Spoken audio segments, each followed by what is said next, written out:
अस्सलामु अलैकुम वरहमतुल्लाहि वबरकातुहू। मेरे प्यारे भाइयों और बहनों, क्या आप जानते हैं खेत की पैदावार पर भी ज़कात वाजिब होती है? और बहुत से किसान ऐसे हैं जिन्हें पता ही नहीं होता कि उनकी फसल में से कितना हिस्सा देना फ़र्ज़ है। आज हम बहुत आसान तरीके से समझेंगे पैदावार की ज़कात के अहम मसाइल। पैदावार की ज़कात का बयान। मसला 1। कोई शहर गैर मुस्लिमों के कब्जे में था। वही लोग वहां रहते थे। फिर मुसलमान उन पर चढ़ आए और लड़कर वो शहर उनसे छीन लिया और वहां इस्लाम फैलाया, और मुसलमान बादशाह ने उनसे लेकर शहर की सारी ज़मीन उन्हीं मुसलमानों को बांट दी। तो ऐसी ज़मीन को शरीयत में उशरी कहते हैं। और अगर उस शहर के रहने वाले लोगों ने अपनी खुशी से इस्लाम कबूल कर लिया, लड़ने की ज़रूरत नहीं पड़ी, तब भी उस शहर की सारी ज़मीन उशरी कहलाएगी। और अरब के मुल्क की भी सारी ज़मीन उशरी है। मसला 2।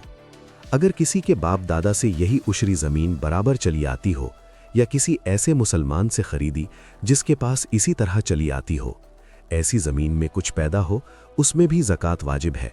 और उसका तरीका ये है कि अगर खेत को सींचना न पड़े, सिर्फ बारिश के पानी से पैदावार हो गई, या नदी और दरिया के किनारे तराई में कोई चीज़ बोई और बिना सींचे पैदा हो गई, तो ऐसे खेत में जितना पैदा होता है उसका 10वां हिस्सा खैरात कर देना वाजिब है।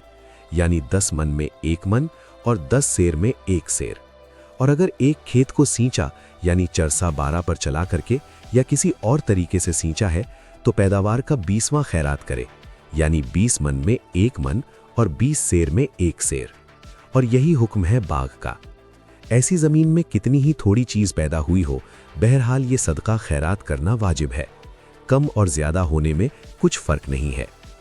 मसला 3। अनाज, साग, तरकारी, मेवा, फल, फूल वगैरह जो कुछ पैदा हो, सबका यही हुक्म है। मसला 4। अशरी ज़मीन या पहाड़ या जंगल से अगर शहद निकाला तो उसमें भी ये सदका वाजिब है। मसला 5। किसी ने अपने घर के अंदर कोई पेड़ लगाया या कोई चीज़ तरकारी की किस्म से या और कुछ बोया और उसमें फल आया, तो उसमें यह सदका वाजिब नहीं है। मसला 6। अगर अशरी ज़मीन कोई गैर मुस्लिम खरीद ले तो वो अशरी नहीं रहती।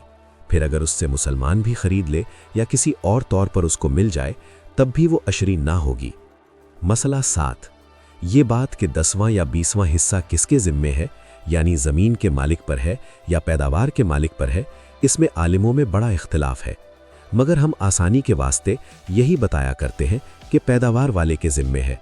सो अगर खेत ठेके पर हो, चाहे नकद पर या गल्ले पर, तो किसान के ज़िम्मे होगा। और अगर खेत बटाई पर हो तो ज़मींदार और किसान दोनों अपने अपने हिस्से का दें। मेरे प्यारे भाइयों और बहनों, ये थे पैदावार की ज़कात के अहम मसाइल।